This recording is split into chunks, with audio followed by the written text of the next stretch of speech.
ನಮಸ್ಕಾರ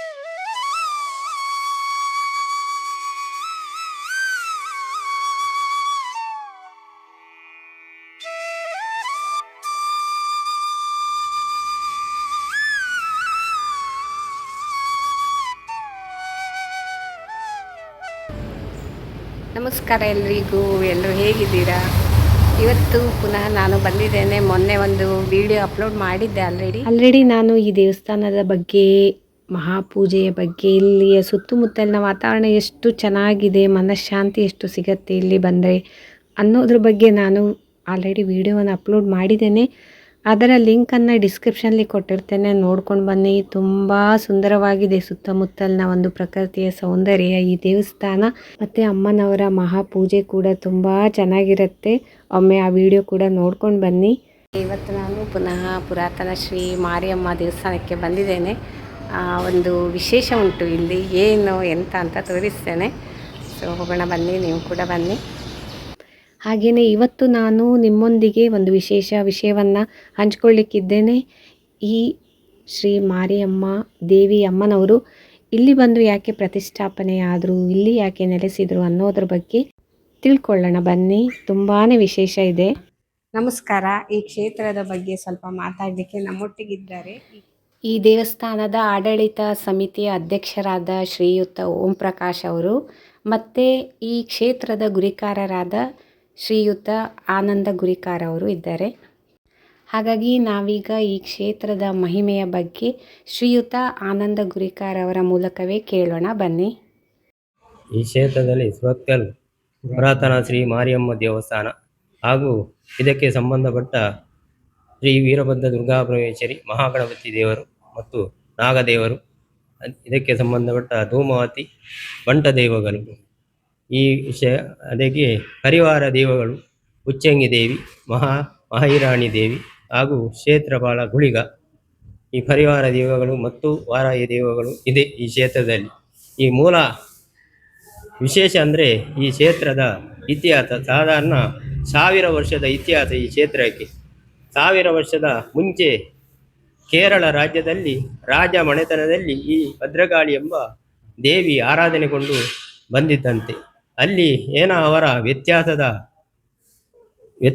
ಅವರ ಆಗಮದ ವ್ಯತ್ಯಾಸವನ್ನು ಕಂಡು ಭಯಭೀತರಾಗಿ ಈ ಭದ್ರಕಾಳಿಯು ಕೋಪದಲ್ಲಿ ಆ ವ್ಯಕ್ತಿಗಳನ್ನು ಒಂದು ಬೇಡದ್ದು ಒಂದು ಆರೋಗ್ಯದ ಬಾಧೆಯನ್ನು ಕೊಟ್ಟು ಆ ದೇವಿಯು ಈ ಕೇರಳ ರಾಜ್ಯದಿಂದ ಉತ್ತರ ಭಾಗಕ್ಕೆ ಮುಖ ಮಾಡಿ ನಿಂತಿದ್ದಂತೆ.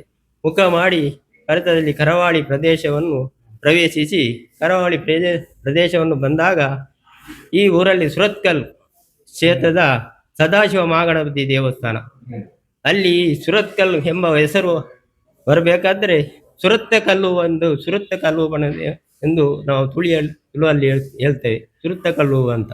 ಹಾಗೆ ಸುರತ್ಕಲ್ ಕ್ಷೇತ್ರದಲ್ಲಿ ಸದಾಶಿವ ದೇವರ ಕಾರ್ಣಿಕವನ್ನು ನೋಡಿ ಆ ಭದ್ರಕಾಳಿ ನಿಂತಿದಂತೆ. ನಿಂತು ಆ ಕ್ಷೇತ್ರಕ್ಕೆ ಸದಾಶಿವ ದೇವರ ಹತ್ತಿರ ಹೋಗುವಾಗ ಸದಾಶಿವ ದೇವರು, ನೀನು ಇಲ್ಲೇ ನೆಲೆಯಾಗಬೇಕು, ನನ್ನ ಬಲಬದಿಯಲ್ಲಿ ನಾಗರಾಜನ ವಾಸಸ್ಥಾನ ಉಂಟು, ತಡಂಬೈಲು ಬಾಕಿಮಾರಿ ಗದ್ದೆ ಎಂಬ ಈ ಕ್ಷೇತ್ರದಲ್ಲಿ ನಾಗರಾಜನ ವಾಸಸ್ಥಾನ ಉತ್ತ ಉಂಟು. ಆ ಉತ್ತದ ಬದಿಯಲ್ಲಿ ನೀನು ಆ ಕ್ಷೇತ್ರದಲ್ಲಿ ನೆಲೆಯಾಗಬೇಕು, ಆ ನಾಗರಾಜ ಆ ಸ್ಥಳವನ್ನು ನಿನಗೆ ಬಿಟ್ಟು ಕೊಡ್ತಾರೆ ಎಂಬ ಅವರ ದೇವರ ವಾಕ್ಯ ಪ್ರಕಾರ, ಸದಾಶಿವ ದೇವರ ಅಪ್ಪಣೆ ಪ್ರಕಾರ ಈ ಸ್ಥಳದಲ್ಲಿ ನೆಲೆಯಾಗುವ ಸಮಯದಲ್ಲಿ ಇಡೀ ಊರಿಗೆ ದೋಷ ಬಂದಂತೆ. ದೋಷ ಬರುವಾಗ ಈ ಭದ್ರಕಾಳಿ ಎಂಬ ಆ ಶಕ್ತಿ ಬಂದದ್ದು ಎಂದು ಗೊತ್ತಾಗಿ ಇಡೀ ಊರಿನವರು ಜಾತಿ ಭೇದವಿಲ್ಲದೆ ಮುಸ್ಲಿಮರು, ಕ್ರೈಸ್ತರು, ಹಿಂದೂ ಧರ್ಮದ ಎಲ್ಲ ಭಾಗದವರು ಒಟ್ಟುಗೂಡಿ ಈ ಕ್ಷೇತ್ರಕ್ಕೆ ಬಂದು ಈ ಭದ್ರಕಾಳಿ ಬಂದಂಥ ಈ ದೇವಿಯನ್ನು ಇಲ್ಲಿ ಆರಾಧನೆಯನ್ನು ಮಾಡಿದ್ದರು. ಆರಾಧನೆ ಮಾಡುವಾಗ ಹತ್ತಿರದಲ್ಲಿ ಅಶ್ವತ್ಥಗಳ್ಳಿಯಲ್ಲಿ ದುರ್ಗಾದೇವಿ ಎಂಬ ಒಂದು ದೇವಿ ಆರಾಧನೆ ಮಾಡಿಕೊಂಡಿದ್ರು ಬ್ರಾಹ್ಮಣರು. ಆ ಬ್ರಾಹ್ಮಣರು ಆರಾಧನೆ ಮಾಡುವಂಥ ಆ ದೇವಿ ಭದ್ರಕಾಳಿ ಬಂದ ಕೂಡಲೇ ನಾನು ನಿನ್ನೊಟ್ಟಿಗೆ ನೆಲೆ ಆಗ್ತೇನೆ ಎಂಬ ಈ ಸನ್ನಿಧಾನಕ್ಕೆ ಬಂದು ಭದ್ರಕಾಳಿ ಹತ್ರ ಅಪ್ಪಣೆ ಪಡೆದು, ಭದ್ರಕಾಳಿ ಅಂತ ನಾವು 2 ಜನ ಅಲ್ಲ, ನಾವು ಇನ್ನೊಂದು ರೂಪದಲ್ಲಿ ನಾನು ಬರ್ತೇನೆ, ಮಹಾಕಾಳಿ ಎಂಬ ತ್ರೈರೂಪಿಣಿಯಾಗಿ ಕ್ಷೇತ್ರದಲ್ಲಿ ನೆಲೆ ಆಗಬೇಕು ಎಂಬ ಅವರು ಒಂದು ಅಪ್ಪಣೆ ಪ್ರಕಾರ ಇಲ್ಲಿ ಸ್ಥಳದಲ್ಲಿ ಈ ಗದ್ದಿಗೆಯಲ್ಲಿ 3 ಶಕ್ತಿಗಳು ಭದ್ರಕಾಳಿ, ಶಿಲಾಬಿಂಬ, ಮಹಾಕಾಳಿ ಶಿಲಾಬಿಂಬ, ದುರ್ಗಾದೇವಿಯ ಪಂಚಲೋಹ ಬಿಂಬದಲ್ಲಿ ಸರಿರೂಪಿನಾಗಿ ನೆಲೆಯಾಗಿರುತ್ತಾರೆ. ಅದೇ ರೂಪದಲ್ಲಿ ಕಾಲಕ್ರಮೇಣವಾಗಿ ಈ ಕ್ಷೇತ್ರದ ಕಾರ್ಣಿಕವನ್ನು ನೋಡಿ ನಮ್ಮ ಉತ್ತರ ಭಾಗದಲ್ಲಿ ಈ ರಾಣಿಗರು, ಮಾದಿಗರು, ವಲಸೆ ಬಂದವರು ಈ ಸನ್ನಿಧಾನದಲ್ಲಿ ತಡೆಮೆರವಾಗಿ ನಿಂತಿದ್ದಾರಂತೆ. ಆ ನಿಂತ ಪಕ್ಷದಲ್ಲಿ ಅವರಲ್ಲಿ ಒಟ್ಟಿಗೆ ಇದ್ದಂತ ಆ ಉಚ್ಚಂಗಿ ದೇವಿಯು, ಮಹಾರಾಣಿ ದೇವಿಯು ಅಭಿಮುಖವಾಗಿ ನಾವು ನೆಲೆ ನಿಲ್ತೇವೆ ಅಂದದ ಅವರ ಆವೇಶ ಮೂಲಕ ಬಂದು ಈ ಅಪ್ಪಣೆ ಪ್ರಕಾರ ಅವರು ಸನ್ನಿಧಾನದಲ್ಲಿ ಇದ್ದರು. ಅದೇ ಪ್ರಕಾರ ಹಿಂದಿನ ಕಾಲದಲ್ಲಿ ಆ ಭದ್ರಕಾಳಿಯ ಕೇರಳ ರಾಜ್ಯದಿಂದ ಬಂದು ಆ ಗುಳಿಗ ಕ್ಷೇತ್ರಪಾಲ ಒಟ್ಟಿಗೆ ಬಂದು ಅಭಿಮುಖವಾಗಿ ಈಗ ನೆಲೆ ನಿಂತಿದೆ. ಅದೇ ಪ್ರಕಾರ ಕಾಲಗಮ ಕ್ಷೇತ್ರದಲ್ಲಿ 2 ವರ್ಷಕ್ಕೊಮ್ಮೆ ಇಂದಿನ ಕಾಲದಲ್ಲಿ ಕೋಣ ಕಡಿದು ಈ ಕ್ಷೇತ್ರದಲ್ಲಿ ಮಾರಿ ಪೂಜೆ ಸಮಾರಂಭವು ಆಗ್ತಾ ಬರ್ತಿತ್ತು. ಅದೇ ಪ್ರಕಾರ ಕಾಲದ ಸೇವೆ, ನವರಾತ್ರಿ ಮಹೋತ್ಸವ, ಆಟಿ ಮಾರಿ ಪೂಜೆ, ಅದೇ ಶ್ರಾವಣ ಮಾಸದ ವಿಶೇಷ ಪೂಜೆ ಮತ್ತು ಕೆಲವು ವಿಶೇಷ ಮಂಗಳವಾರ ವಿಶೇಷ ಪೂಜೆ. ಭಕ್ತರು ಬಂದು ಎಲ್ಲ ಕಷ್ಟವನ್ನು ಹೇಳಿದ್ರೆ ಆ ದೇವರು ಅನುಗ್ರಹ ಇಟ್ಟು ಕಾಪಾಡಿಕೊಂಡು ಬರ್ತಾ ಇದ್ದಾರೆ ಈಗಲೂ. ಅದೇ ಪ್ರಕಾರ ಯಾರಿಗೆ ಸಂತತಿ ಇಲ್ಲ, ಯಾರಿಗೆ ಮಕ್ಕಳಿಲ್ಲ, ಅದೇ ಸಂತತಿಯನ್ನು ಈ ಸನ್ನಿಧಾನಕ್ಕೆ ಬಂದ್ರೆ ಆ ಸಂತತಿಯ ಫಲ ಕಟ್ಟಿಟ್ಟ ಬುಟ್ಟಿ ಎಂಬ ನಮ್ಮ ಹಿಂದಿನವರು ಹೇಳಿದ ಪ್ರಕಾರ ಈಗಲೂ ದೇವರು ಯಾರಾದ್ರೂ ಸಂತತಿ ಇಲ್ಲದವರು ಯಾರಾದ್ರೂ ಬಂದ್ರೆ ಅದನ್ನು ಸಂತತಿಯನ್ನು ಬೇಡಿದ್ರೆ ಅದೇ ಪಕ್ಷದಲ್ಲಿ ಅವರಿಗೆ ಸಂತತಿಯನ್ನು ಕೊಟ್ಟು ಅನುಗ್ರಹ ಇಟ್ಟಂತ ಮಾಯಿ, ವಿದ್ಯೆ ಇಲ್ಲದವರಿಗೆ ವಿದ್ಯೆಯನ್ನು ಕೊಟ್ಟಂತ ಮಾಮ್ಮೈ, ಅದೇ ಪ್ರಕಾರ ಉದ್ಯೋಗ ಇಲ್ಲದವರಿಗೆ ಉದ್ಯೋಗ ಕೊಟ್ಟಂತ, ಶರೀರಕ್ಕೆ ಯಾವ ಬಾಧೆಯನ್ನು ಬಾರದ ರೂಪದಲ್ಲಿ ಇಲ್ಲಿದ್ದು ಪ್ರಸಾದ ತೀರ್ಥ ಹಾಕಿದ್ರೆ ಎಲ್ಲ ಗುಣಾಂಶನು ಕೊಟ್ಟಂತ ತಾಯಿ. ಅದೇ ಪ್ರಕಾರ ನಮ್ಮ ಇದಕ್ಕೆ ಸಂಬಂಧಪಟ್ಟ 7 ಗ್ರಾಮ, 1 ರಾಜ್ಯ 7 ಗ್ರಾಮ, 18 ಕುಲ ಅಂದರೆ 18 ಕುಲ, ಅದೇ 5 ಮಾಗನೆ, 5 ಮಗವೀರ ಪ್ರಶ್ನ. ಈಗ 7 ಪ್ರಶ್ನೆ ಇತ್ತು, ಅದೇ ಮುಂಚಿನ ಕಾಲದ ಈಗ 7 ಪ್ರಶ್ನ, 7 ಮಾಗಣೆ ಎಲ್ಲರೂ ಕೂಡಿ ಈ ಸನ್ನಿಧಾನದಲ್ಲಿ ಸೇವೆಯನ್ನು ನಾವು ಮಾಡಿಕೊಂಡು ಇದ್ದೇವೆ. ಅದೇ ಪ್ರಕಾರ ಈ ಕ್ಷೇತ್ರದಲ್ಲಿ ಕಾರ್ಣಿಕ ವಿಶೇಷ. ಎಲ್ಲರೂ ಬಂದು ಇಲ್ಲಿ ಪೂಜಿಸಿದರೆ ಅವರಿಗೆ ಗೊತ್ತಾಗ್ತದೆ, ಯಾಕೆ ನಾವು ಹೇಳ್ಬೇಕಂತಿಲ್ಲ. ಅದೇ ಪ್ರಕಾರ ಇಲ್ಲಿದಲ್ಲಿ ಕಾಲದ ಸೇವೆಯನ್ನು ಕಾಲಕಾಲ ಇಲ್ಲಿ ಆ ಕಾಲದಿಂದ ಈ ಕಾಲದವರೆಗೆ ನಾವು ಮಾಡಿಕೊಂಡಿದ್ದೇವೆ. ದೇವರ ಪೂರ್ಣ ಅನುಗ್ರಹ ಎಲ್ಲರಿಗೂ ಸಿಕ್ಕುವ ಹಾಗೆ ನಾವು ಪ್ರಾರ್ಥಿಸುತ್ತೇವೆ ಎಂದೇ ದಿನಾಲು ನಾವು ಪ್ರಾರ್ಥಿಸುತ್ತೇವೆ. ಎಲ್ಲ ಕಾರ್ಯಕ್ರಮಗಳು ಒಳ್ಳೆಯ ರೀತಿಯಲ್ಲಿ ಮಾಡ್ತದೆ ಈಗ.